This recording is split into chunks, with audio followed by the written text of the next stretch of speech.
Good morning, good afternoon, good evening, whatever it is, from wherever it is you're tuning in from. Thanks for tuning in for starters. And today we're going to be talking about a running shoe. It's a much hyped running shoe, like a few other models from this year.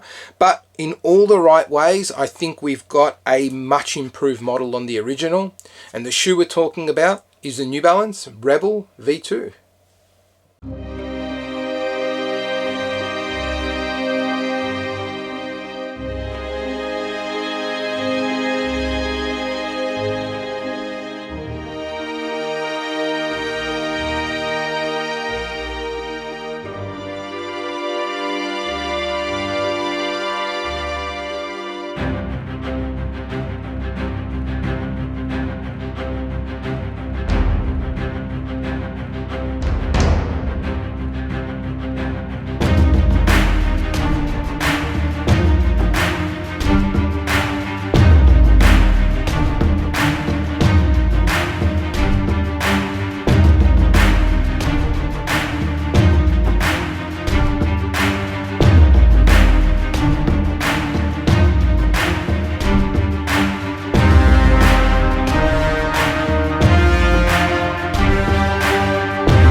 Now, if you get anything out of the video, please smash the like button, comment down below if you've got anything to say, and if you want to help the channel grow, subscribe.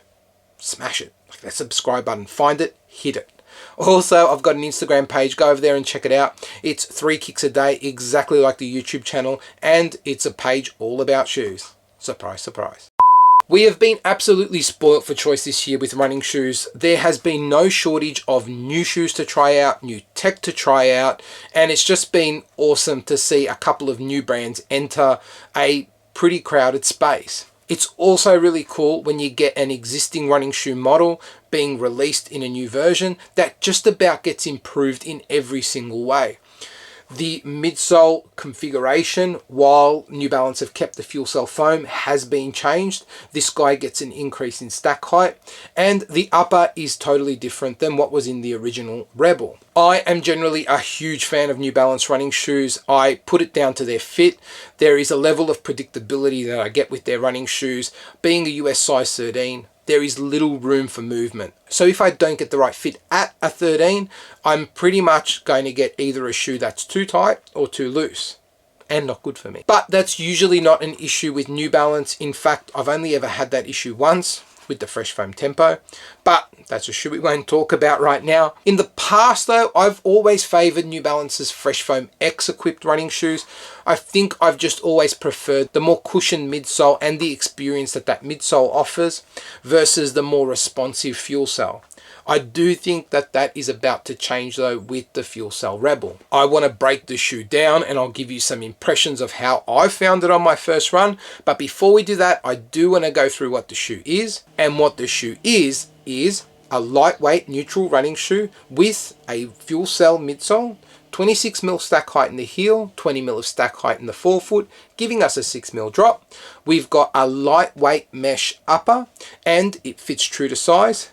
Comes in at 7.3 ounces or 207 grams for a US men's size 9. Whew.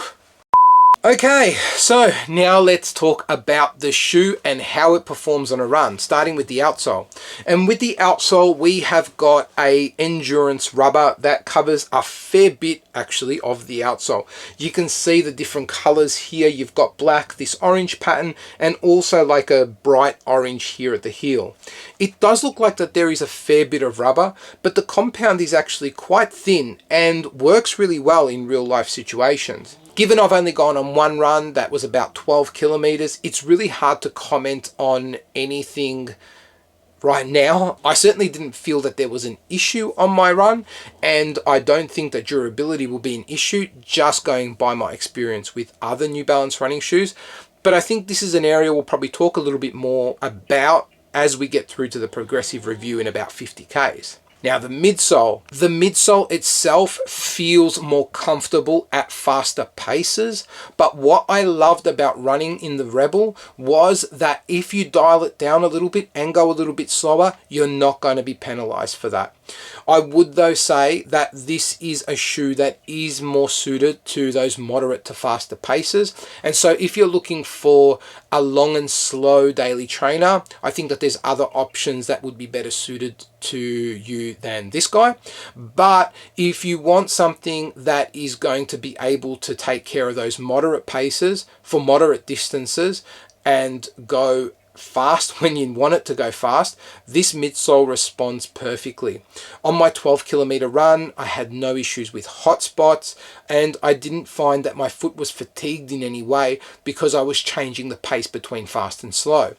All in all, it's a midsole that I'm really excited to get to know a little bit better. I guess as a point of reference, I have run in the Propel V2 and the Prisms, as well as a Fuel Cell TC. I won't make a comparison with the Fuel Cell TC because that's carbon plated and offers a very different ride than what the Rebel is trying to do.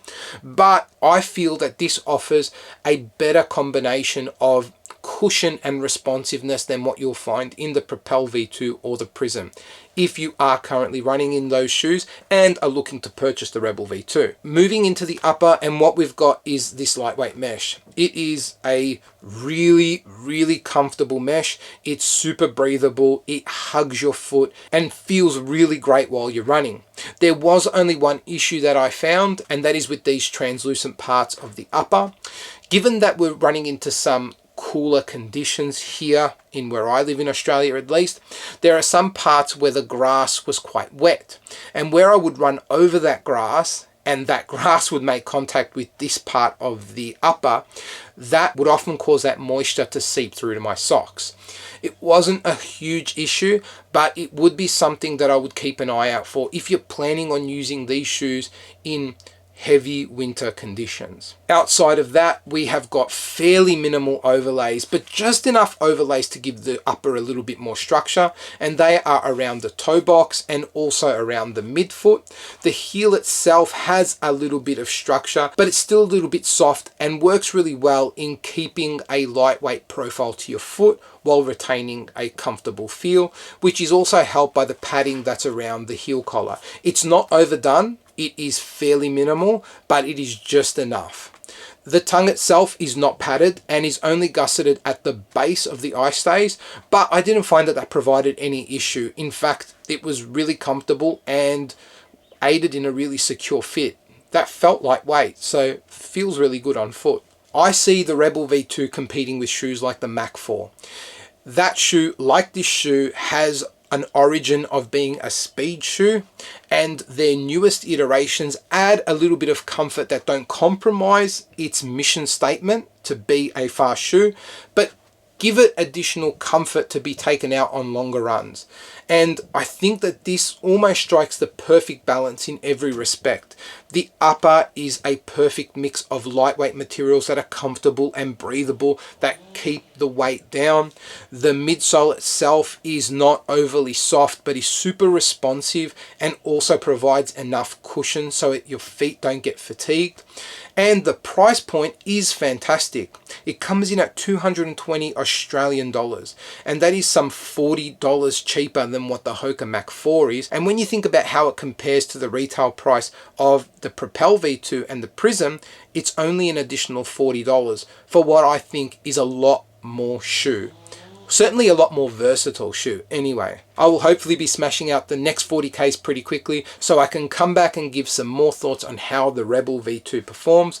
But if you are using the Rebel V2, how are you finding it? I'd be really interested in your comments below. Until the next video, laters.